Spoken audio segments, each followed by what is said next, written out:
What's going on, everyone? Welcome to the Run Pure Sports PGA Showdown Round 2 video. We did these shows last week, kind of did them because there wasn't much going on. People seemed to like them. Not sure what that was, but we're back in action. We're going to keep doing these videos. We try to do them basically every week throughout the PGA season. We're dropping shit here. Things are breaking. Who knows what's going on? But yeah, we're going to try to do these videos basically, every week throughout the PGA season, round 2, round 3, round 4. I think there was a lot of success. Big T had a big hit round 4. I did that video Saturday night. If you followed those tips, probably did well yourself. So yeah, we're at the Honda and kind of got basically what we thought was going to happen. There were some decent scores. Some guys went out there and played well, and then there were some massive blow ups and some high owned guys that blew up that kind of played themselves out of it. So it's a fun event. But yeah, we're going to kind of focus on the round 2 aspect here going into Showdown. I'm going to bring on my two boys. We got Big T joining us tonight. We got Snyder. Snyder, talk to me about some thoughts here round 1. Yeah, it was an interesting day there. We saw some guys get out to some great starts, and then they hit one of these two tough stretches there, and they just go full send. I know Keith Mitchell got out to a great start, hit the bear trap, and lost 4 strokes there, and kind of went spiraling down. Brooks had a good day going. He had one bad shot on hole 7, but overall he played well. Berger played well. We were kind of worried about Berger coming in with the injury, but it looks like he's 100%, so that's good to see there. Some other guys had some good rounds too. Big T's guy, Mr. Two Gloves, had a pretty solid outing there. You'd love to see that. It was all around a good first day. Fun to see some of these guys get humbled by this track. Looking forward to the rest of these days. Yeah, there was some talk coming into round 1 that there would be a weather advantage. The wind was supposed to pick up in the afternoon. I didn't see it really play out like that. It was a half a shot easier for the morning wave. I think it was 71 flat for the morning wave, 71 and a half for the afternoon wave. I'm just chalking that up as softer conditions in the morning. These courses typically do play easier in the morning than they do in the afternoon. Things kind of firm up and make the course a little bit more difficult. Snyder, did you see any sort of weather advantage, or are you just kind of chalking that up to, the morning crew typically gets easier conditions? Yeah, I didn't see too much there, weather advantage. We usually do see the morning play, usually pretty right around that half a stroke, I think. That's pretty common, I think, for this AM PM wave. That's why we usually like to target these AM guys. They see a little bit softer greens. They get the best conditions. Nobody's walked on the greens and such. In the PM, they kind of get a little more foot traffic. The greens tend to firm out as the day goes on. Yeah, I think that was not too big of an advantage at all there. We did have I think both Sungjae and Louis played in the afternoon, so I wasn't too upset to see them kind of tank it. Yeah, tough start. The 2 most expensive guys on the board, 4 under, and then where did Louis finish? Was he 5 or 4? I think 5 under, or 5 over. Both over, 4 over, and then 5 over. And, they're going to have to make up a lot of ground. Cut's probably going to be about 2 over, I'd assume tomorrow, maybe 3, depending on how tough. But in terms of Showdown, I think we can kind of anticipate the same thing, maybe a slight edge round 2 for some of these guys going early. I don't think it's enough to make or break. I don't think it's one of those situations where you fade guys in the afternoon. We've had slates like that. I think, tiebreaker situation, I'm going to lean the morning guys. Would you agree with that? Yeah, for sure. Just looking at the playbook, I got it up over on the side, and I've got maybe slightly a few more morning guys, but I still have some PM guys in there that I like. But definitely tiebreaker wise, it would be the AM guys for me. We got Berger and Mitchell, a couple guys in the top tier there teeing off early. I'll have some conviction on tomorrow. All right, we're going to bring, I believe, Big T into the mix here. He's finishing up some NBA swaps. Are we good on the NBA front, or you need a little more time there? Yeah, we're still working on it, but look, I can chime in a little bit with you guys. I watched it pretty much the whole day today. The wind, I don't think I agree with you guys. It didn't play like a huge advantage. It did eat some of those balls up in the afternoon with the burst. I think it'll be similar tomorrow, though. Maybe not a huge edge, But if it's like deciding if I'm playing a dude first thing in the morning or afternoon and it's close, I'd side with the morning for sure, kind of like you guys. Yeah. But if I like a guy in the afternoon, I'm not worried about it. I mean, there's tons of water out there. Yeah, I mean, the weather doesn't bother me that much. Yeah, I was actually kind of expecting more water balls. I mean, there were quite a few, but I mean, Snyder, you track this stuff pretty closely. Is that about average, like what we saw today? I was kind of anticipating more. What are your thoughts on the water balls and that sort of thing?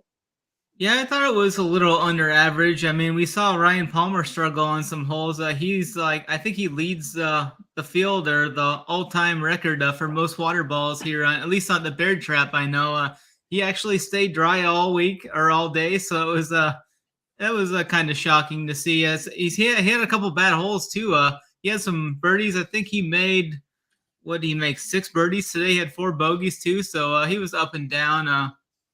I think we'll see more water balls as the event goes on. Man, some of these pins, I don't think really. It seemed like maybe some easier pins. Like there weren't too many pins that really challenged the guys to get close to the water. We'll see. I mean, 15. The talk coming into this week, oh, there's 15 holes where water in play. That's bullshit. Like there's not 15 holes where guys are actually going to hit the ball in the water, right? I mean, I watched the whole thing today. Like, there's no way there's 15 holes where guys are actively hitting balls in the water. I mean, thoughts on that? Some of those holes, like 18, I think it is, and some of them, although some people did hit it in on 18 in the afternoon, but going forward in 2, I guess you can add it. But some of those holes, like you're saying, literally they would have to hit just a total wayward shot. It shouldn't even be, even for like normal golfers like us, like out there, water isn't in play on all of those holes for sure. So I agree with you. Yeah, Snyder, any additional round one takeaways? I have a couple talking points that I wanted to get into in regards to round one. Anything else stand out to you? Nothing too crazy. We saw some names up there like a Rory Sabatini or Kirk I was kind of surprised to see them up there. Peter Uline. Some we see some these younger or some maybe off the radar guys that we don't normally see. Willie McGirt is up there. We got Mateus Schwab's up there. Some Andrew Kuznin. Some of these guys I've never really even heard of. Yeah. Martin Contini. So I think some of these guys are definitely going to fall as the next few rounds go. So I wouldn't be too set on the top of this leaderboard. Yeah, and we've made some jokes about the variance in PGA, DFS, and whatnot. Now, this is the one event where I'm going to buy in with our boy Tambo and agree with him. This event specifically is a ton of variance. Like, there's no denying that with the water stuff. I expanded my overall player pool. I usually keep it pretty tight. I let some more soldiers in for me this week for that reason. I knew the variance was going to be relatively high, and we saw a lot of big names kind of fall off. Tony, did you make any adjustments to how you built your teams this week, knowing that things can get wild in a hurry out here? I still kept it I like to keep it around 30. I think I ended up with about 30, maybe slightly more, but yeah, I did cut out some of the more chalk guys that I thought would be chalky, though, because of the variance. Like, I know it's easy to say right now after Sungjae blew up like that, but man, like 11K for Sungjae. And when we did that show last night, the first thing everyone kept saying was safety, safety, safety.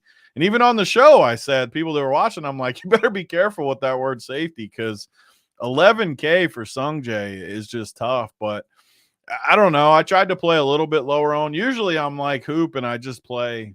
I don't really worry about ownership that much. I did weigh ownership a little bit more this week just because of the variance. And I'm happy with kind of how it went. I mean, I got a bunch of Louis. He sucked, obviously. I faded at Sungjae, which was nice, but obviously I think I played 30% Louis. So I got kind of crumbled up by the old variance bug. I mean, too. The thing is, though, I mean, you're going to look at the cuts probably 2, 3. I mean, at least, maybe even higher. Those guys go 2 or 3 under. I mean, they're back in. I just worry about my boy Louis. Like, when he gets bad, he just smacks it in. Sungjae will grind. You don't have to worry about Sungjae as much. I will say, overall, I don't want to go down this rabbit hole, but like the big voices in this industry, the PGA DFS voices that a lot of people are following, there is just so much groupthink on every single play, every single topic. You hear something on Monday, and then the people line up and they say the exact same thing all throughout the week that these guys say on Monday, like the Sungjae thing, super safe. So yes, he played well here, but like, man, like we've had a lot of success here at Rumpier PGA DFS. Obviously, Big T won the Millie Maker. I had my, that was my best DFS sport last year, and honestly, can attribute it to what a lot of these quote unquote touts, the FSGW winners or whatever the hell it is, like they don't play. Exactly, but I'm saying that's where we. I don't, like I said, I don't want to go down this rabbit hole, but got to just thank those guys because they're the talking points on these PGA DFS shows that everyone listens to is just leading people in the wrong direction, not only for the plays, but the way to build lineups, the way to MME, like everything. And we're going to continue to work in our advantage. I really feel that that's the case. The one thing I did want to talk about, though, specific to round one was Daniel Berger specifically. Like Daniel Berger was, a big talking point this week. For what on the Tuesday show, we said if he's 100%, he's probably the best play in this field. Well, he's damn near 100%. He's 5 under. He looks absolutely phenomenal. I think he makes a big run at this. Snyder, what are your thoughts? Yeah, I definitely like Berger. I really like him a lot tomorrow too. I think he can run back probably something similar to that. That's 5 typically under not your score style. tomorrow. That's usually not your style to go with a guy that has a solid round. Yeah, for sure. I usually like to fade those leaders or the guys up top, but I'm gonna be going right back to Berger. He's going out at 7:45 tomorrow. Bogey free 5 under round. I seen those comments I sent you. I think some of those comments about Berger Tuesday night or something. He gave that interview saying he was 100%. He felt 100% the last 4, 5, 6 days leading up to this event. So right after I saw that, I was like, yeah, he's good to go. And he talked about loving playing this event. He's in Florida. He loves this scenic route here and such. I'm going to go right back to him as my top play in that top tier range. 10-2 is still too cheap for him. I was listening to that PGA radio too on the way home from the gym today, and they were actually surprised at how many people shot under par today. They were saying any score at this golf course, if you can break par at this golf course, it's a really good round. The whole bear trap was short. They played them short today, so the scores will be higher as we go through the weekend. Yeah, it was short, and it looked like the pins. I mean, I don't know much about it, but it looked like the pins were in relatively easy spots. I mean, I think they're gonna tuck these pins probably closer to the water tomorrow, definitely over the weekend, because it looked like a lot of them were in the middle. Yeah, I think there's going to be a lot more carnage coming forward. They let them have their deal. What do we have here? Let me see. 44 guys shot under par today in a week filled like this. I think it's definitely going to play much tougher tomorrow. Yeah, let's just continue on and just talk about this top tier. We got Sungjae. One more thing about Berger before you move on. Like I watched him super close because he's one of my key guys too. I think I got him like 60% or something, and he missed. I bet he missed. Again, I'm not the stat guy, kind of like Hoop, where we just play the dudes, and he missed. I bet he missed 5 putts inside 8 feet, where he lipped a few of them. He could have gone very low. His ball striking was good until he had a couple bad ones coming in, but for the most part, he was on point, like Snyder was saying. And then I did notice on some of these holes where the water was in play off the tee, he's hitting that little stinger. I mean, he's hitting that stinger straight out and there. Woodland. Yep, they're both hitting that stinger, and he had full control of that shot. I mean, just real low, a dart out there, and the fairways are so firm, things just rolling. So I have to imagine that takes some of the penalties out of play. But yeah, he looked absolutely phenomenal. So to bring in the other 2 guys in this top tier, you got Sungjae, you got Louis. We already talked about it. Louis 5 over, Sungjae 4 over, and honestly, what Tony says, I think rings true. We've seen this with Louis. He gets out to a bad start, he's not going to give it his full effort. So I think if you're playing Louis in Showdown, which I won't be playing Louis for round 2, if you are, you need him to get out to a hot start. If he comes out here and is even par through 9, you're done. Don't play freaking Louis tomorrow, please. Yeah. Don't do it. He might withdraw. Like that's not out of the question. Yeah, and then you have Sungjae up here as well, and he will battle. Like Big T also said early on, like he's going to battle. He'll probably actually go low for you tomorrow, honestly. He'll get in there and battle. Yeah, he'll be. I think he's low owned though, man. Like big price tag here, 5-4 over, whatever it was. People are just going to play Burger up here. I obviously love Burger, but I will have some Sungjae. Tony, just talking about these three guys, 10K and above. Yeah, I mean, I'm with you. I'm definitely with you with that. So I faded Sungjae for the week. This is kind of how I use Showdown sometimes to hedge a little bit. Yeah. I know it's huge for me if he misses the cut. So on Showdown, I will play a decent amount of Sungjae, especially because I think he battles. So I'm almost going to flip those guys. I'm definitely not playing Louis, which I already said I got 30% on week long. Faded Sungjae, so I might just flip them and play 30% Sungjae and not play Louis. I'm going to play a ton of Burger with Snyder. So that's kind of where I'm at the top for the most part. Yeah, I'm with you. I like doing that. I like that strategy in Showdown too, to kind of use it as a hedge. Like if there's a borderline iffy play in Showdown and I'm heavily exposed to on the main, maybe just sit it out on the Showdown. You know, if he does well, great for your main teams. Like, okay, you might be screwed in Showdown, whatever it may be. I do like using it as a hedge. Snyder, talk to me about these three guys, 10K and above. I could see myself playing some Sungjae, but usually I play like a 20 max in these Showdowns, and I'll have one main team. I think I'm just gonna go to Burger in this 10K. I like some of these guys in the 9K range, so I'm just going to continue just to be off of him and Louis on this event. Yeah, let's talk the 9K range. We got Horschel at the top, another guy. You know, we talked about Burger missing a lot of short putts. Horschel missed a ton inside like 10 feet, maybe 10 to 12 feet. Didn't hit any of them.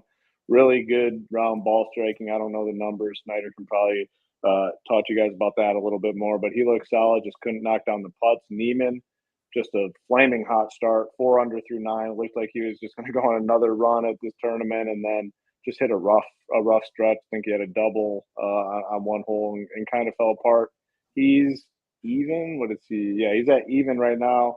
A little bit worried about him, obviously coming off the win last week. I think it's another guy he's got to get going right away, right out of the gates, or he could potentially just kind of pack it in, not necessarily pack it in, but not be out there grinding super hard. Fleetwood looks solid. Another guy that I believe missed a lot of pretty short putts. I have a lot of him on the main slate, so hopefully he turns around. I will be on him for this Showdown slate.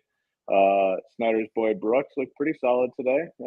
Kind of grinded out. Did play in the easier wave in the morning, but it's a good price for round 2 Showdown, 9.4K. Keith Mitchell worries me a little bit. I mean, that one bad break in the bunker, and he just like totally melted down. He was, I believe, 3 or 4 under at one point, finished 1 over. Matty Wolf, I mean, how the hell is this guy still on tour? Like, he is an absolute, it's an absolute disaster. Like, he just sucks at golf. I mean, so sad. I mean, I feel bad for our boy AP. It's like AP's favorite golfer, Matty Wolf. Loves talking about Matty Wolf. Matty Wolf sucks. I can't imagine he's going to be, playing in these tournaments much longer. Then Shane Lowry, no real opinion for me on Lowry. I didn't play him on the main. He shot even par today. Probably won't play too much of him. Snyder, stick with you. Talk to me about these guys in the 9K range. Yeah, I do like Brooks some tomorrow. He played pretty good today, minus that one poor tee shot he had on that par 3. I think it was the 7th hole on his, which was his back 9. He started on the back 9. Played the bear trap well today, 1 under par on that. I like to target Brooks too once he's within 3 or 4 shots of the lead. I mean, I don't think this is a spot where he'll check out. I think this is a spot where he sees the guys in front of him, knows that he can get to the top of this leaderboard fairly easily, and then just maintain it over the weekend. So I think Brooks is still alive to win this event. So I'm going to keep backing Brooks here. I do like some Keith Mitchell here. He had a great start today, made birdie on 3, 4, and 5 to start out, 3 under. Gave a couple back on 6 and 8. Made another birdie on like 10, I think. But then he got to the bear trap, and the bear trap just ate him alive today. I think he was 4 over par on the 3 holes. But he does bounce back with that birdie on 18, which that's good. It gives him a little momentum going into tomorrow. I'm going to be back on Keith Mitchell at 9-3. That's a pretty good price tag. Goes out real early. Let's get some whiteboard action here if you want some more Keith Mitchell smoke. I mean, 9,300. I'm going to give this. You weren't on the Wednesdays. 9,300 for Keith freaking Mitchell. It's a one round sample size. I mean, he's 100. Like, I'm not a BK fan. He's 100 short of Brooks Koepka. Keith Mitchell. Like, come on, Snyder. All right. Do you want? Come on. You aren't serious. Yeah, I'm gonna play some Keith Mitchell for sure. He's got the upside. Well, let's get some action. I might even take. Here you go. Here's the bet. Just take your boy Harmon. Harmon's like $600 cheaper. Yeah, I'll take Harmon. Harmon looked rough today. He didn't. Now you're not tracking. You hate. To I will it. take my boy Lowry for sure against Mitchell though. Yeah, I might do that. Let me. What do you mean, Mike? You just talked up Keith Mitchell. I know you don't like Lowry. Get the smoke, Snyder. All right, I feel generous. I'll DK scoring for Showdown. All the Showdown bets. DK scoring. Snyder. Right. I mean, Lowry's gonna like go par, 18 straight. Yeah. He probably will do a bunch of pars. I'll take Keith Mitchell on Showdown scoring. I think Lowry will make him. I think he might finish even again, but he's gonna. I mean, Keith Mitchell's gonna shoot like 5 over. So Keith Mitchell could shoot 5 over and still outscore him DK points. He might go 5 over and outscore him. Maybe I should have done score instead of DK score. All right, we're in on that. We'll go for a one bet there. Yeah. I do like some I'll Billy take Horschel Lowry as against well. your boy Cam Young too. Oh no! Can I take that? I like Snyder. I like Cam Young. Who you want against Cam Young? Lowry. I'll take Lowry against both of Snyder's boys. I'll take Lowry against his whole Corn Ferry core that he Cam Young is legit. Cam Young's the man. He's good. Big T might jump on him. I mean, he's still waiting to jump on Morikawa. He isn't sold on him yet. Morikawa came through for me last Sunday. I went in the chat, Snyder. I said Morikawa is my guy today, and he brought me home. There's nobody better on Sundays than Morikawa. He backdoors so many good finishes on Sunday. Anyone. Every Sunday Showdown, play Morikawa. Unless he's like winning, then don't play him. If he's ever like 15th place, like just play Morikawa on Sundays. So Snyder, you playing anyone outside of? I don't mind. Who's our best? I got to get him on the whiteboard so Snyder. Write it down. I mean, I feel bad. I'm kind of taking advantage of him the last couple of weeks, but I do like some Billy Horschel. I did look at the Venmo when I sent it. You've won like 7 straight bets versus me. That's bullshit. It was all minuses coming out of my account, going to your account. Just wait. Just love to see it. You actually last year you dodged Snyder at the poker table. Just wait till you get him on the felt. I mean, it's my best post flop player in the country. I was rooting him on. I was his biggest fan. Yeah, I wasn't even looking at my cards half the time. That's why you did good. So you don't freaking go play a tournament all day and min cash. You should have been jamming them in the tournament. You're about to get tag team by the knee house. His Uncle T said he wants some bucks. He said the Snyder bucks sound tasty tonight. Uncle T loves poker. Getting actually, Snyder I gotta get an Uncle T bet. I beat him. What was that last week? He tried Venmo. I said, no, I don't want your money yet. I want more. I want more Uncle T bucks. I said, we're running it back. I don't want just one. I don't want one stack. I want more. So gotta find something with Uncle T along the way. Anyone else here in this 9K? You want to play? Yeah, I'm gonna have a little bit of Billy Horschel here. I'm not taking Matty Wolf. Who was that guy? Some guy had tweeted out. He actually ended up playing better, I think, after I sent that tweet out. He was like 8 over through 7 holes. I told him to stop at the pro shop and get him a 6er for the back 9, and I think he might have. He ended up playing better. So what he shot? He didn't play better. He finished 11 over or something. No, that was Swafford. Swafford. You're talking about a different dude? 1 under. Yeah, Swafford played like 1 under on the back 9. We were talking about Wolf. I'm like, Wolf. He didn't play better than anything. He didn't play better than me. I think I could beat Matt Wolf right now, but I mean, 11 over, like. If you gave me odds and like said go beat his score, like I'd have a chance. Definitely, disaster. Definitely be live. Probably not. All right, so in the 9K range, we know Big T's on.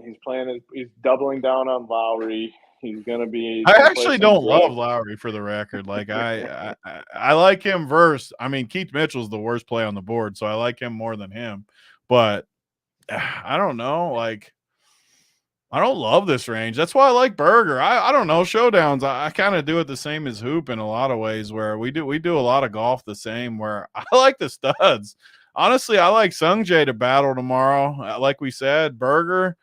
The 9Ks, though, I'm definitely not playing Billy, not playing Neiman. Fleetwood, I think you can play just because he can go low in Showdown for sure. Not going to play BK. Definitely not playing Mitchell or Wolf. I don't know about Lowry. I have Lowry a ton on week long too. I don't think I'm going to play him in Showdown actually at 9,100. I think I'm just going to play Sungjae Berger in a little bit of Fleetwood.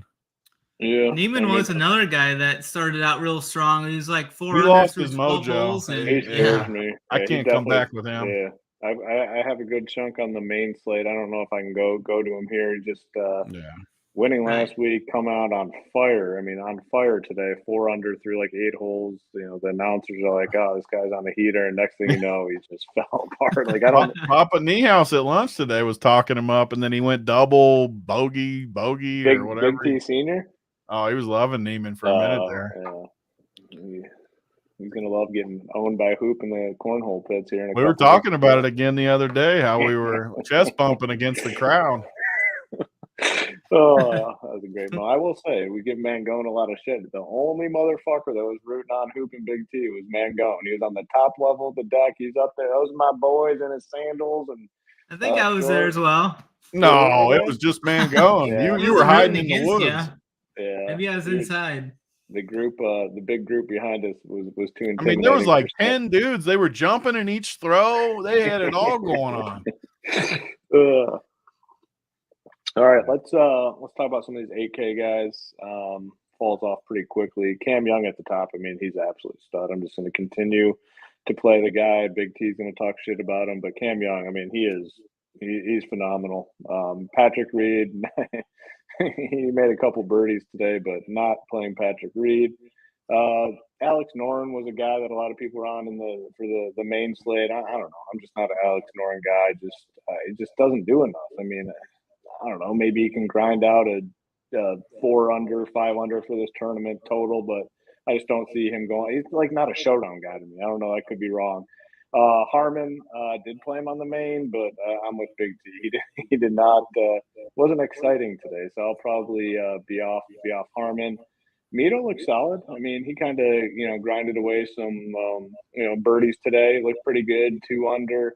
I do like him. Aaron Wise, I faded on the main. I'm going to continue to fade him. I faded Matt Jones. I'll continue to fade him. Mackenzie Hughes, I think, is interesting at 8-2. I do like Johnny Vegas quite a bit. It's that early tee time. Under today, nothing special, but I think he seems just a good showdown type play for me. And then JSU's boy, Bezudenhausen, or however he pronounces it, at 8K. I'll probably have some of him as well. Big T, what do you got here in that 8K range?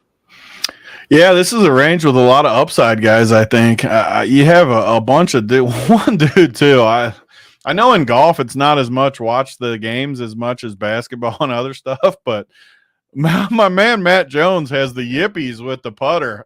And anybody that's got the yips with the putter, don't play Mr. Matt Jones. I mean, I guess he could snap out of it at any time. It's golf. But he literally like tossed his putter to his caddy, whoever was watching. He was laughing at the putter was how bad it was.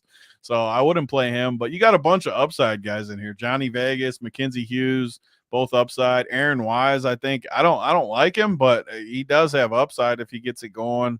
Yeah, okay. Aaron Wise is a guy I don't get. Like everyone was on him for the main slate. He sucked for like the entire year.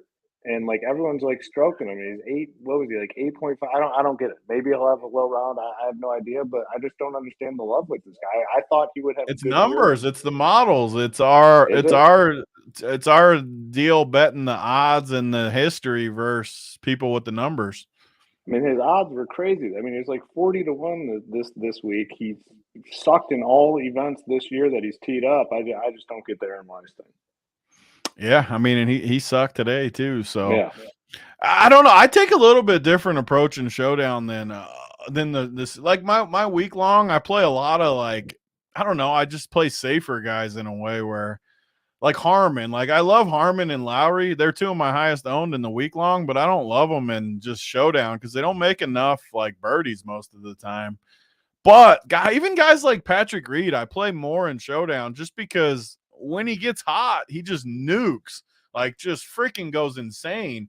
Where I think I never play Patrick Reed, but I don't know in Showdown where I know for a fact he's going to be 3% owned and he does good on tough courses when he gets hot. I don't know. It's kind of like the week long where I know for sure if I play 20% Patrick Reed, I'm going to be way above the field. And I'm okay if he sucks. Like it's Showdown. If he sucks, he sucks. Week long, I'm not okay with him sucking because it's just a different format. So I don't know. In Showdown, I'm okay playing some of these guys. Noren, I'm with you though. Noren, I'm not playing him. So I guess going down the list just to clarify, I'll have some Cam Young, even though I made fun of him. He's playing good golf. I have some of him. Pat Reed. I'm not going to play my boy Harmon. Not going to play Snyder's boy Mito. And then McKenzie in Vegas. And I'll play some Booze too. I got to play my boy Booze. I think he might make a little bit of a run tomorrow. But I think there's some upside in this range. I do kind of like Pat Reed too. Well, Snyder.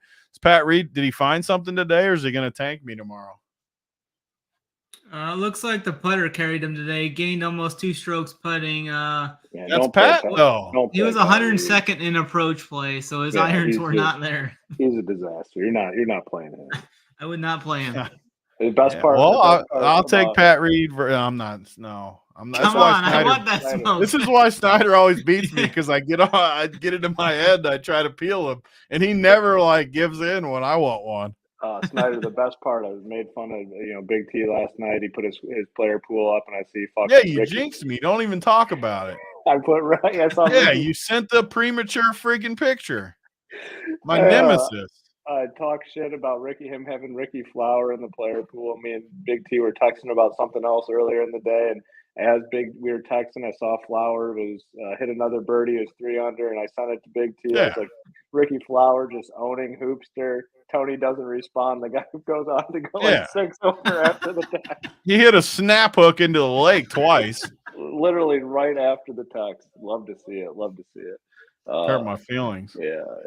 Don't do that to Pat Reed tomorrow when he's 4 under on the front. No, just do me a favor. Like, don't play Pat Reed. Like, come on. I'm playing Pat Reed. Pat Reed's going to ship for me tomorrow. Stick to the script. I'm putting him in. Where do I put my core? Do I have a core spot? Get in there. You're not. Come on. You're not playing Pat Reed. I like him in the Showdown format. I do. Snyder, who do you got here?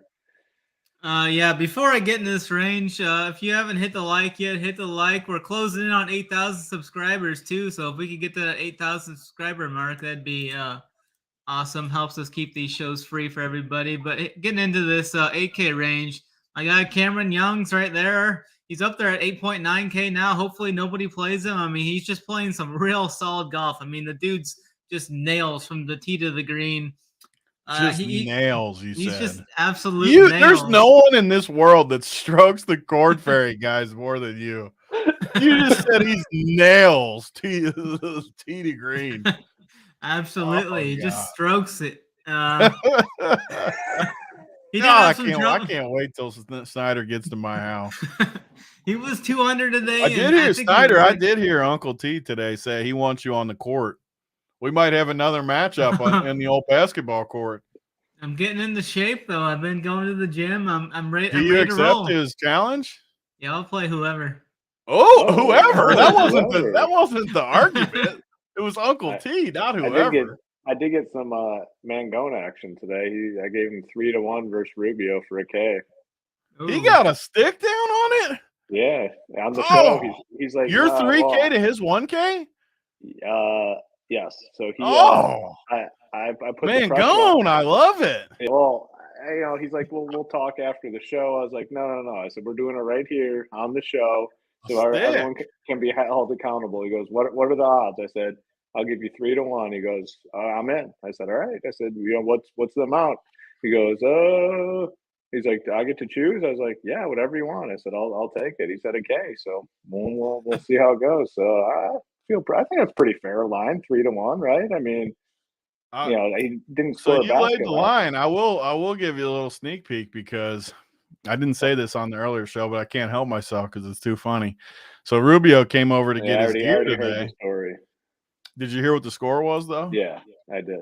Oh, who told you the score? JSU. Rubio?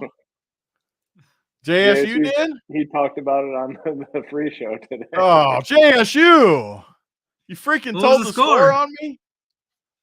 What was it the score wasn't then? good, Snyder. A lot to a little. The man still if he's out there, he still hasn't scored, Snyder. He's still on the Dota. The best part of the story. I don't even know if I told anyone this part. So it was 21-0. He got owned, and then he like shoots for another like 15 minutes, and he's like, "Okay, I got it now. Let's just play to 5 because I need to score one." 5-0, right back and off the court. Get off that court, Rubio.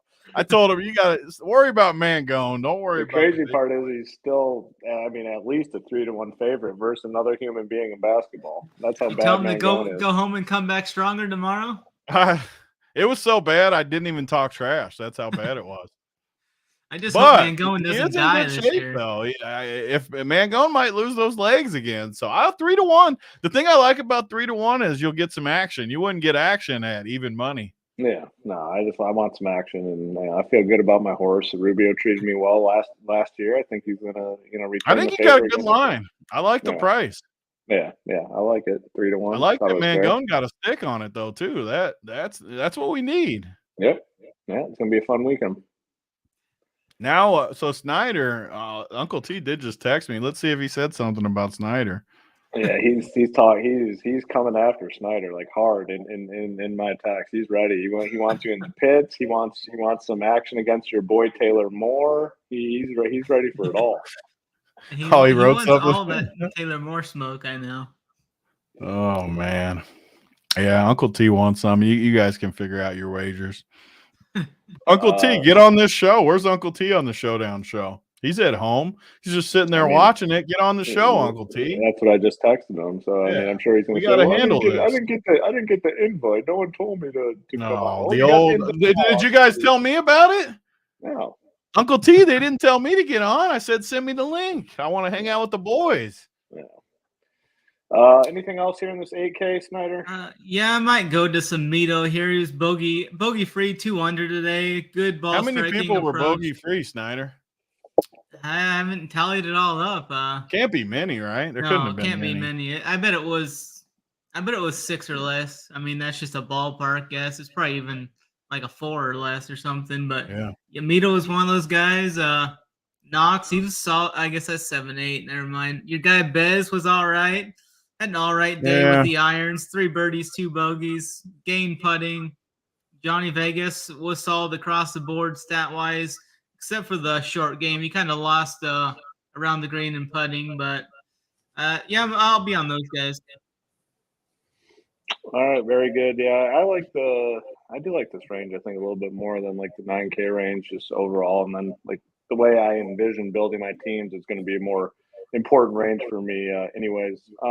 Heading into the 7K range, a lot of guys here, so I'll just point out a few that kind of stand out. I mean, I was very heavy on KH Lee in the main. He's 7-9, even par. Did find a lot of birdies, but a lot of bogeys along the way. It's probably one of these situations where he's one of my highest owned guys on the main. He was in my core this week. I'll probably just let it ride and maybe avoid him here in Showdown. Russell Knox was a hot topic this week. I mean, everyone talked about his success on the bear trap versus his, lack of success in this tournament. But he was playing solid golf coming in, 3 straight, 33rd place finishes. I played him quite a bit. I think he looked good today. I think he has an early tee time as well tomorrow. I'll go back to some Knox for sure. I'll go back to Ryan Palmer. So he was the opposite, where awful in the bear trap, but really good overall results at this event. Pretty cheap here, 7.6K. I think he was 7-9 on the main. He's 7-6 here for round 2. Big T's boy Ricky Flowers here. Curious to see if he's going back there at 7-4.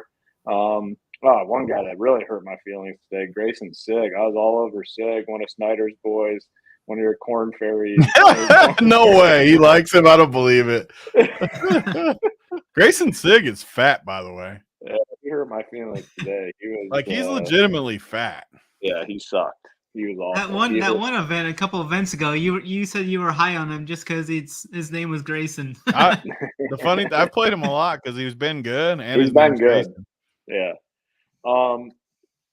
The Aaron Rye, like Snyder talked about, Mr. Two Gloves, Mr. Iron Cover guy. Very solid round today. What, three under? He's 7.4K going into tomorrow. Another guy I didn't get that everyone was on this week, and maybe you guys were on him, but this Nikolai Hoyagaard dude, like I did not get that play at all. It ended up being, I think, it had some ownership. Definitely not playing him. Hudson Swafford was hurtful for hoops lineups. I was on him, and right out of the gate, I think bogey, double. That's bogey. The guy. He was 8 over through 7, and I told him to pick up a 6er at the turn. I think he played like 1 under on the back 9, maybe, but I'll take it. I'll take it. What else we got down here? Ryan Armour is the guy I played, and just didn't make one birdie the entire first round. That was very hurtful. David Lipsky is a guy I think is pretty interesting. He's been pretty solid with his irons as of late. 7.2K. He's 2 under. I think he's an interesting play. Oh, the other guy, Higo. Higo's a guy that could have had a really low round. I know he lipped out on the eagle at one point. Both the par fives he was on in 2 under. I really like Higo going into today. I think tomorrow. I think he has a lot of upside. He's a guy I'll be on. Well, it's kind of about it in this range, but there's a lot of names. Oh, Chris Kirk. Big T made fun of me for liking Chris Kirky. Comes out and just slaps a 5 under tee bag right on his forehead. Gets the job done. I like him going into tomorrow as well. Gets the early tee time, so he's a guy I will be high on. Let's go to Big T. Talk to me about this range. A lot of options here. Yeah, tons of dudes in here. It is funny though. Like, yeah, I talk trash about Kirky, crushed. He looked good today too. It's just funny when we do these shows because you talk trash about a lot of people, and some of them make you look good, some of them make you look bad. Kirky definitely owned me, and he came in. Hoop talks about this a lot, and I talk about it a little, but we talk about ownership. I was pretty convinced he would come in around 20, which I thought was egregious. He comes in at like 12, and I like him a lot more at 12. So sometimes you overthink it, which even me, and I don't do this often, but this week, like I said, I based a little bit more on ownership than I usually do just because of the variance. And Kirk came back to bite me at least the first day because the way these numbers have been coming in. I mean, I'm not. I don't factor ownership. If I like a guy, I'm just going to play him. But some of these numbers the last couple of weeks are just wild to me. Like, yeah. Last week with Scotty Scheffler, we were on him, 2 weeks ago? He gets the win. People are refusing to play guys when they come off the win. Last week, he was 9% owned, playing the best golf of his life. 9% owned, like crazy. Chris Kirk, a guy that was getting talked up, figured he'd have a lot of ownership. 12. Yeah. Mito was another guy I thought would get decent ownership. He was really low owned. So people are just best part of golf, right? They're just playing people in these tournaments just have to be playing every single name. And you listen to the podcast, you listen to the shows, and when someone says, "Oh, I'm going to play a sprinkle of this guy, I'm going to play a little bit of that guy," that means they're playing 100 dudes, like out of 144. Like it's just the perfect. It's going to be a battle all year between our strategy, which I think we've done really good the last couple years. And let me pull this up real quick just because this is good for this show. If you guys haven't checked out the tool on Roto Grinders, this Results DB, you can see everyone's player pool, so you go to the top. You got a dude playing 124 players. I don't know that dude. But then you got some good players, though. My opinion is the same as Hoops, where we narrow the player pool, we go that direction. You'll see me do it every week. But I will clarify, though, that I think some of the people I really respect around the industry play like 100 guys, and they do it differently than us. And I'm just excited to see it play out over the course of the season because, you got this bro dude that I think is very, very good. He's been awesome the last year. He played 123 dudes. So, when I click on him, let's just look. Like his leverage, his biggest leverage is Matt Jones, who struggled. Don't worry about the names anyways. It's the percentages. Matt Jones, he's only 8% over. Fleetwood, he's like double the field. Couple guys, he's double the field, but he's just not. His highest owned guy is 30%. So he's literally playing everybody. Who else? Like this Garnes 222 guy that might be the best tournament player in the last 6 months as far as wins. I mean, he's won a few millies. He's won a ton of money. He played 110 guys with Berger and Louis 34% and no one else over 20. So you want to talk about playing everyone? This dude literally almost played everyone. He played 110 guys, and the only two guys above 20% are Berger and Usti, two of the favorites. So he's literally playing everyone. And the last one, Brick, who I think is good, always plays 100. He's got no one above 25%. So literally these guys, and again, I want to clarify, I am on the same page as Hoop and Snyder, where we think you play less people. We've crushed golf the last year and a half.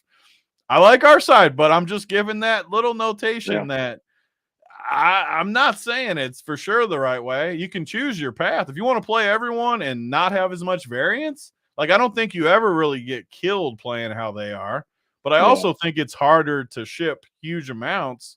Whereas our way, when our core hits, we have a really, really good week and win a lot of money. But when we lose and have bad weeks and you miss a couple guys like Louis and Sungjae and these guys, you're going to get maybe zero back or close to zero back, which you have to be okay with that variance, and I am.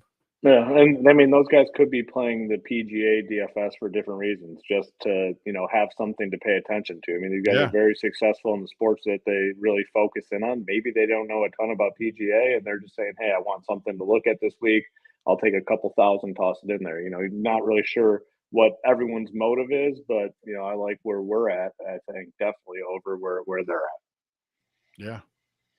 How many Snyder play this week? Let me find Snyder. How many you got, Snyder?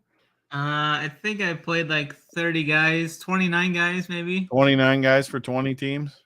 For 75. 75 teams? That's good. Yeah, I mean, I truly am excited to watch it play out over the course of the whole season, though, because I don't think in any other sport are the strategies as different as they are in golf. Because there's people on our side, too, that are really good players. So you got like half of the people on one side and half on the very opposite side. I had 15 of my 29 guys at 25% or over, too. So I was. That's the way we do it, right? We jam them in there.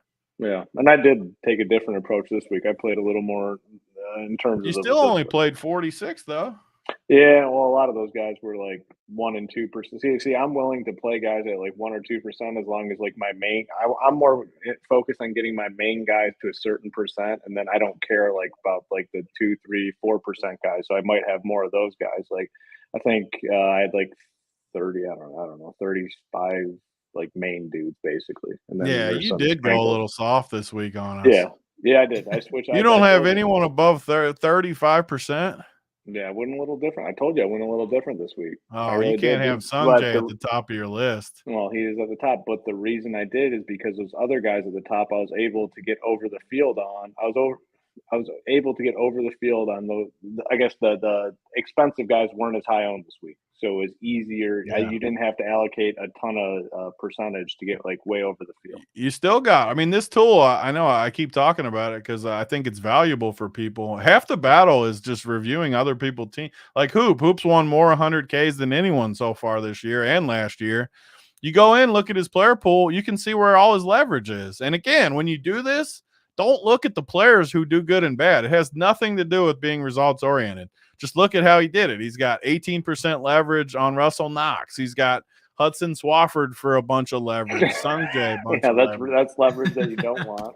I mean, again, you can't be results oriented though. I mean, obviously, it's easy to say now that some of the plays were bad, but you got good leverage on them. I mean, if you told me Hudson Swafford's 7% owned and you got 24%, he just won 3 weeks ago or whatever it was. I mean, that's good leverage. So Snyder doesn't work out every time. Snyder got him on the right track for me. He's going to have a big round too. Yeah, it's a very fascinating DFS sport for sure, and different. Everyone's kind of going about it differently. So, like you said, it'll be interesting to see, when it's all said and done, where it plays out. But I mean, another guy on our team, Tambo, different strategy last year with PGA DFS. He switched it up kind of on the fly, and his results have been phenomenal so far. I mean, the best non-Neiman team in that Millie Maker. I mean, if Neiman falls That is apart last crazy. week, He didn't yeah. have Neiman. I thought he did the whole time until Well, he the best told us. part is he finished 9th with a non-Neiman team. I finished 11th with the non-Neiman team. So if Neiman somehow cripples, me and He always cripples there too. How did he not come back at all weekend? Yeah, I mean, me and Tambo probably would have like a 1-2 finish. It's pretty crazy. Yeah. Any other guys here in this 7K, or I don't even know if you've talked about it yet. I forget what I was even saying too. Who was even on? It was me, right? Or was Yeah, it you? it was you. We were in the 7K. Yeah, let me look. There's a ton of dudes. Yeah, a lot of them. Yeah, I mean, so look, I like to look at the scores, kind of see how they did today. I mean, KH Lee, I'm definitely fine. Him and CT Pan, really, 7,900. I think you can go to them. Russell Knox, obviously, I think you can play him. He was pretty good today. McCarthy, all these dudes in here, it's almost like outfield in baseball. You just got to take some stands. Palmer's a guy I really like. I mean, he had, I want to say 3 doubles today and still scored good. He had at least 2 bad holes, maybe 3. I don't know. 6 Whatever he birdies did. and 4 bogeys. He had what? 6 birdies and 4 bogeys. Oh, he didn't have any doubles? No, he didn't. It was surprising. Maybe they were all early in his round. Yeah, he was going like struggling. birdie, bogey. I mean, he had a lot of activity on the card for sure. Yeah. I like him a lot tomorrow, though, at 2 under. He's one of my favorites. I like Westwood, too. Westwood looked good to me today. He's got to go out early tomorrow, right? Bag or no? Did we ever figure that out? The lady on the bag? Is she? I don't know about that. A lot of people were asking that. I didn't see. It's crucial information. I actually didn't see him much today. He wasn't on the telecast. Yeah, he wasn't on the telecast, I don't think, at all. What did he shoot? 7. So he shot 1 under, and he's got an early tee time, too. He looked good. I just think he's underpriced. Him and Palmer. I mean, that's what I'm saying. So Palmer and Woodland, or Palmer, Woodland, Westwood, I'm sorry, 7,700, 7,600 for the other two. And then, that's what I'm saying about freaking Keith Mitchell. How in the world is Keith Mitchell 1,700 more than those guys? It's outrageous to me. It is. I want these 3 too versus Snyder. You can have your sorry ass dude Keith Mitchell. I'll take these 7,600 dudes versus you. Get the smoke. Who are you talking about? I'll take all 3 of them. The 3 I just said. Palmer, Westwood, Woodland. Sure. Yeah, I got the sure. Here we go. I love Woodland too. You were talking about who were you talking about? Berger hitting the stingers. Woodland was hitting the stingers too. They're both, it's like a home game for both of them down there. They know how to play in the wind. They know how to flight the ball. They've won at tough tracks. I know Woodland's been awful lately, but he looked pretty good today. Hit it on the water on 18 to make bogey too. I think he's close to erupting. He looks really good to me. So buddy JJ calls him Waterland. Yeah, he hits it in the Waterland. I mean, he sliced the shit out of the ball on 18, and he was rolling before that. But I don't know. That's that range for me. Looking down, I don't like the low 7Ks as much. Kirk played good today, but I don't want to play him at 5 under. Higo's one I definitely like with hoop. 2 under, look good. Could have gone lower. Like him a ton. Poulter, I'm okay coming back with Poulter. It's 7,300 for Poulter. That's too cheap. I just think it is. It's too cheap for Ian Poulter. I'm on him for sure. I don't think he's got that much upside, though. Do you? Yeah, you're right. Some of the guys I like, you're right. He probably doesn't have as much. Some of those guys I like are more week-long plays. Poulter's probably one of them. You're right. Hubbard was guy Big Rob last night on the show liked, and he's kind of in a spot where I know he's going to be low owned, and he could do good. I mean, what's Hubbard's stats look like today? Let me check. I don't know. It's not good at all. He was 100th ball striking. Actually, you know what? I can tell you what it is because I watched. He made some deep putts. I think really? Yeah, he was fifth in putting. Yeah, I watched him. He made like a 40-footer and a 30-footer for sure. I know. So he was over 100th in all the ball striking stats. Yeah, I don't want to play him if he rolled in all the putts then. Who else? Is there anyone else sneaky in the low 7K? I'm so mad at so I whatever I narrowed my player pool down to, I think 32 or let me see. I played 30 dudes. So the last guy I freaking eliminated is Rory Sabatini, and he freaking shoots 500 today. I was pissed about that, but not going to play him. I don't know. That's a bunch of the guys I like. Yeah. Snyder, talk to me about this 7K range. A lot of your boys in here. Who do you got? Yeah, I'll hit on some of these guys quick. I wasn't on Ryan Palmer that much for the week-long event, but I'm going to go to him right here. He scored well today. He had some trouble there, 6 and 4, but bogeys to birdies. Top 35 in ball striking and approach show. Lost some strokes with the putter, so I'm going to go back to Palmer. Glover, I think, is fine right there. Struggled on 5 and 6, but was pretty good the rest of the way. Made 4 birdies.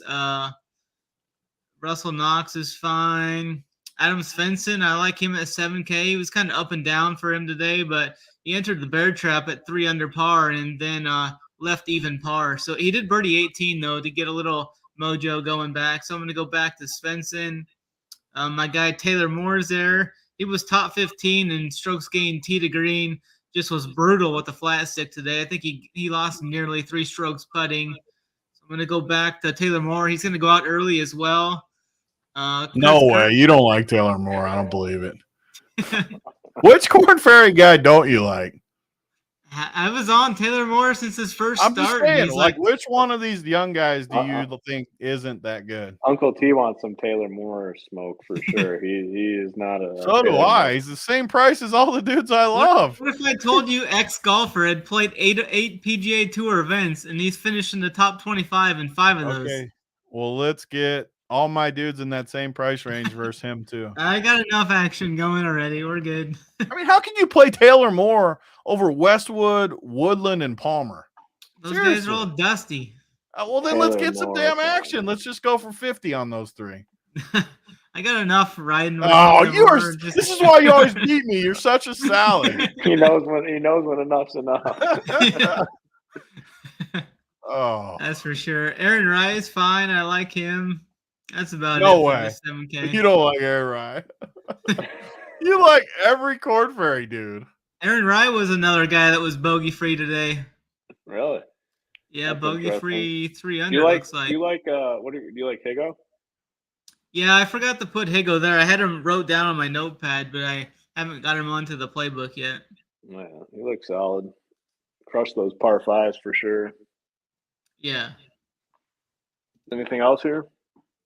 No, not in the 7K. I like a few guys in the 6K, but I think I'm through with the 7K. Yeah, lead us down to the 6K. I mean, it's same as the main. I mean, it gets rough in a hurry. I mean, there's a few guys I think that are interesting. Doug Gim, I kind of like a little bit.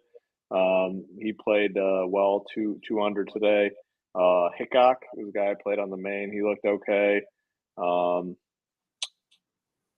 Smotherman. I'll go back to Smotherman. I think this kid might actually be pretty good. I mean, it's one of Cam's boys. I think he was actually off this week, but I stayed on him. Another guy that was, I think, 3 or 4 under, and I don't know if it was the bear trap or what, but there was a stretch where was it the bear trap? I think so, but he was another guy with a really hot putter. He lost strokes approach in ball striking. All right, I'm off him. But he gained 2.5 putting. All right. Yeah, okay. Yeah, talk to me about some of these other dudes down here. Yeah, I kind of like Wesley Bryan for the cheapest guy. I would go down to here at 6.3K. Goes out right away in the morning. He ranked top 5 in both ball striking and approach today. Did lose over a stroke around the green, so I think he can get that short game working a little better here. So I'm going to go with some Wesley Bryant. Danny Willits right there. He was solid across the board stats-wise today. 6 in strokes gained total. 3 under for 6,800. Goes out super early. Roger Sloane's another guy I'll look at. 6.6. Shot 1 under today. Goes out early tomorrow. Was 11th in ball striking today, but did lose 1.3 strokes putting. So I like some Sloane there. I think those are the 3 main guys for me in that 6K range. Yeah, I mean, not a ton down here for me. Like I said, I mean, I'm looking at maybe 3, 4, 5 guys. If I do full MME 150, I'll add some guys, but not a ton. I mean, I played way less in the 6K range on the main that I have all season long. probably be the same here for round 2. Big T got any sleepers down here in the 6K range? Just like always, I start from the bottom and kind of see what's way down there, just because in Showdown we talk about it. It's just all you need is birdies. You're not chasing 4 rounds of success. So just all the way down. I mean, 6K, whatever this I don't even know how to pronounce his first name, Sung Yol No or whatever.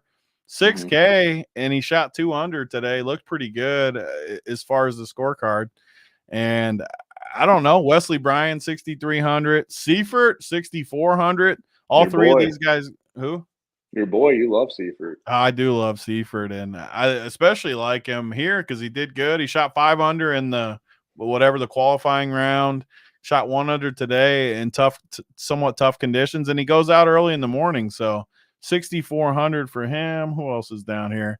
I like old BK's brother. I mean, Chase 6,400. Again, it's Showdown. I want to play Sungjae and Berger if I can, especially in the same team. And if that means I have to play 2 guys down here, I'm okay with it in Showdown. I really am, especially on a hard course where, I mean, if these guys shoot 3 under at 6,400, you're going to print money, I promise you, because you're just going to have better guys at the top than the mid range. In a Showdown format, I just don't think these guys are that much worse than the guys like in the 7,500 range. To where, sure, they're worse in a long sample, but in a 1 round sample, they're fine. So, but then the other thing is, like, these guys are always, like, no matter what, so low owned. You're talking single digits. So low like, these are guys that, like, if you play 5 or 6%, you're like 4 to 5x the field on them. So if they come out, they're always like 1%. Always. If one of these dudes comes out and shoots like 4 under somehow, and the top guys do well, you're printing. And they do it every freaking weekend. Yeah. I mean, who was my dude Snyder on Sunday? I don't even know who it was. Who was the dude that shipped for me? Ches? Ches, was it Ches? Yeah. Oh, yeah, Ches Reevy, yeah. He's like 3% owned. Yeah. And the other dude, who'd you say? Because you did the Saturday show, right, Snyder? Who was the No, I wasn't on the Saturday show. Oh, you were on the tournament. Whoever did it was Griot was like super high owned, and like you just pivot to one of these guys, and I don't know. Hoop's right. All these dudes are 3%. It's Showdown. You're not locking these dudes anyways. If you play 10 teams, play 1 of each of these guys or something to where you're just taking a chance. Lets you play the studs. Let's see who else is down here though. Kyle Stanley has the ability to go low. We've seen it for years on the tour. I mean, he's 6,500. He's +1. He could easily go shoot 4 or 5 under tomorrow. So he'll be in my player pool. All these guys are early guys too. When I take a chance on these cheap guys, I'm pretty much going to play all early cheap guys just because I want them to post the score. Maybe the wind picks up late.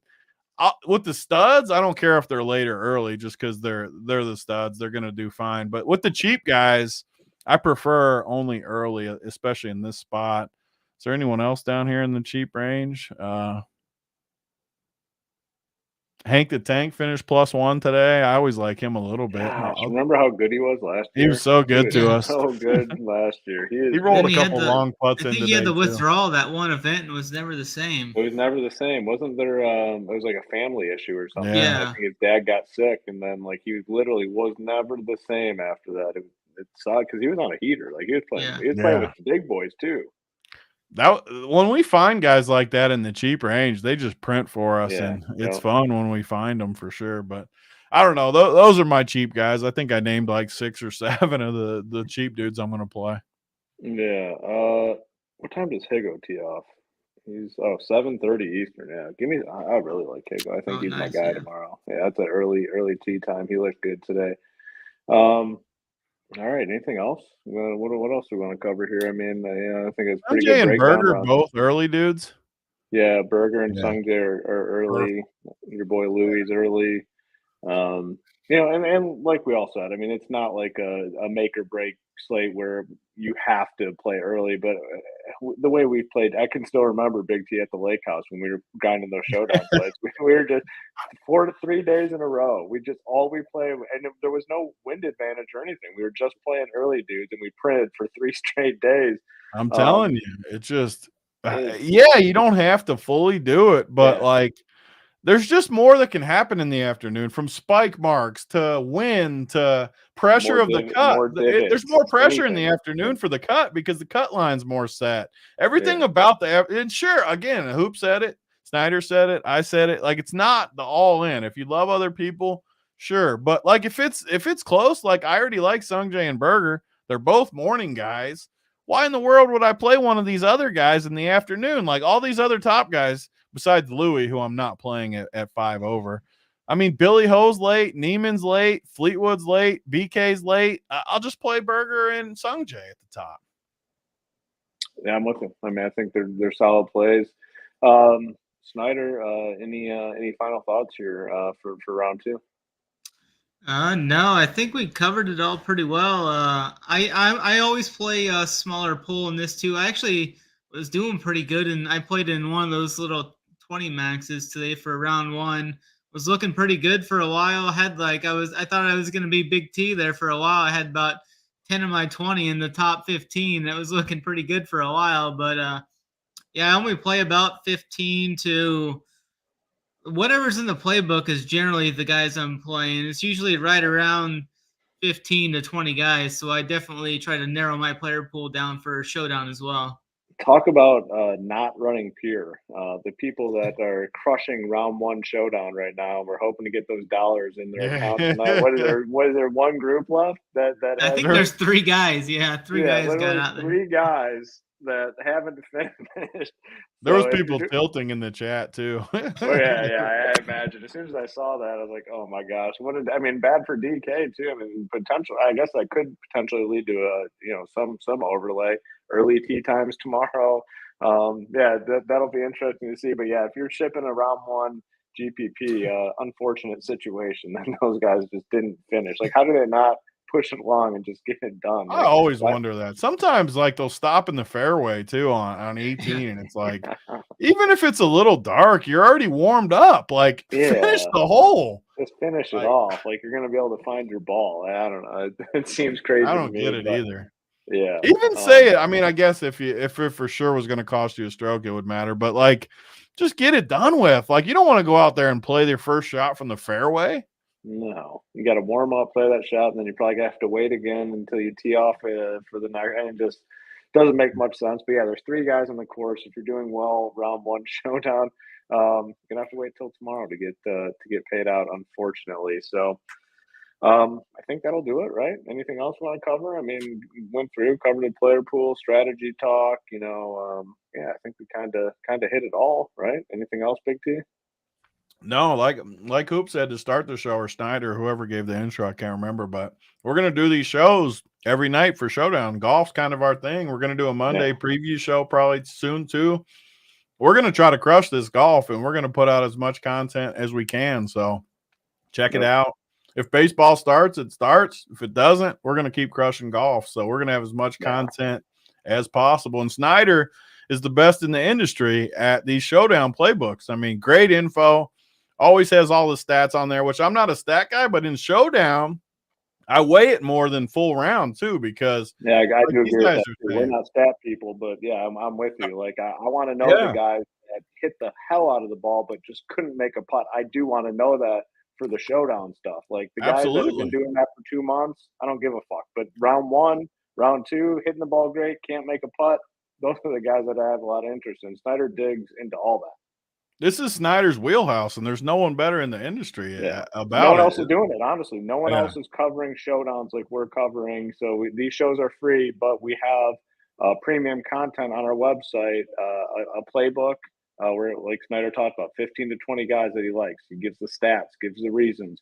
We have cores included as well, where our content coordinators are putting in their core plays. That is all part of the package at Rumpier Sports. Get absolutely everything on our website for one price. So I didn't mean to cut you off there, but no, it's the same stuff anyways. It's perfect. And the last the dude in the chat too said, leaving funds on the table if throwing a single bullet Showdown. You can don't get me wrong, but in golf, like if you can get up to one of the studs, like if you can go from, I mean, I hate picking on Keith Mitchell, but like if you can go from Keith Mitchell up to like a Berger or Louis or Sungjae, use the salary. But if you've already got your studs and like you're going from a 6,500 to a 7,400 or something, don't be worried about leaving salary in Showdown. No, it's a 1-round sample. I mean, you can definitely leave a chunk on the table. There's no doubt about that for Showdown. Yeah, but if you can get if you're making one lineup, you can get a substantial upgrade going from the 9Ks to one of the big boy studs.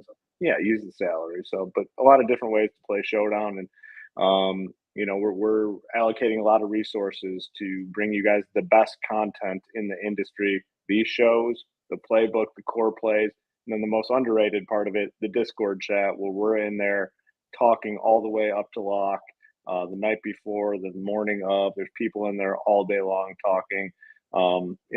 Good and bad, obviously, because there's people in there tilting their freaking faces off when their guy hits it in the water and double bogey or bogey to start. But it's all part of the product here at Rumpier Sports.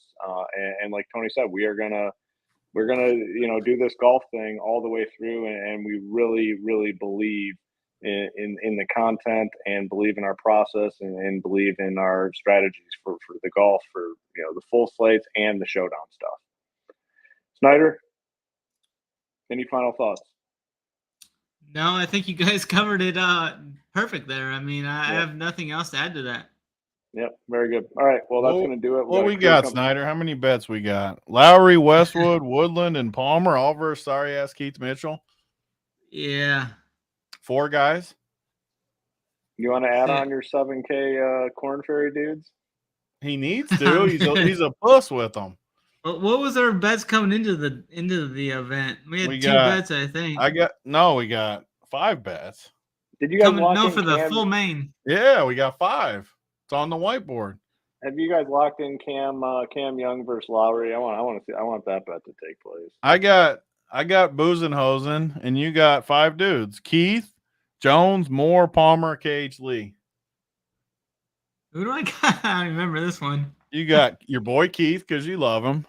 We bet the 3. Like you got your boy Moore. I had Moore and KH Lee. God, you got Palmer versus me. I love Palmer.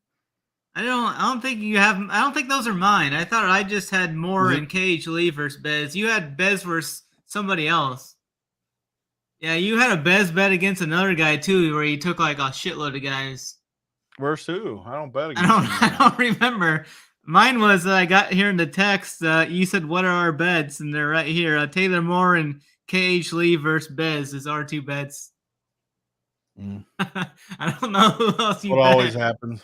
I got them on the whiteboard now, and they're still not accurate. It says Snyder at 5. Don't make me play the tape. I'll go watch the tape on your ass, Snyder. Don't be backpedaling. I know, because I went up. I said, I'll take Bez versus sorry-ass Keith Mitchell. We had the same conversation, and then you're like, oh, okay, I'll take Keith Mitchell. I don't even think I played Keith Mitchell or Palmer this week. What does that have to do with a bet? I took an 8K guy versus a 9K guy, 2 9K guys. I'm going to play the tape on you. I'm going to go play the tape on you and find out who bet for you. No, I remember you betting somebody else as well, though. I jumped on after that. That's when I jumped in, is after you bet somebody else. Who was watching the show? Blake, who was the show? Oh, it could have been Tambo. You could be right. Oh, yeah, it was Tambo. You and Tambo had all those, I think. It was Tambo. You're right. From See, Snyder's always all over it. It was Tambo. Tambo, I'm coming for your butt. You're right, though. I take it back. I apologize to Snyder. It was Tambo because it was 5. Because if Bez wins, he owes me 1,000. That's right. Because you got double odds or something, don't you? If Bez won for the win. Yeah. It's nice though because he's got a couple scrubs in there. Yeah, I like that. I'm looking good versus him. I thought I was getting Snyder bucks, but of course not. Snyder's too good for me. So we only got 2 of those, Snyder. We got Moore and KH. Yeah, correct. Okay. We're good then. We're all checked out. We're all squared. Yep. Squared away. All right, very good. That's going to do it for the round 2 Showdown show. Tomorrow night we'll have the crew covering round 3, and then Saturday's going to be premium, correct? We're going to do the Thursday. Yeah, that's the big dog going to Sunday, so that'll be the only premium one. Yeah, huge prize pools going into round 4. Big T finished, what was it, 4th in the big dog? Or was I don't even know. I don't think 3rd or 4th. 20,000, whatever it was. $20K. And yeah, obviously good strategy for going into round 4. A little bit different because you get the place differential and, you know, more strategy goes into it. So that show is going to be premium. You have to be a member at Run Pier to watch that show. But tomorrow we'll be back for free covering round 3. So make sure you tune into that video. Hit the like on this video and also hit the subscribe button. We're trying to get the subscription numbers up. Trying to break that 8,000 subscription number. So please hit the subscribe button on your way out. We appreciate you guys tuning in. Make sure you tune in tomorrow. We got our NBA shows. We're going to have, I think, an MMA show tomorrow afternoon, and then also the PGA round 3 at night as well. So tune in to all the shows right here on this channel. Hit the subscribe button so you can get notified when we go live. Appreciate you guys tuning in. Good luck tomorrow for round 2. We'll be back for round 3 content tomorrow night.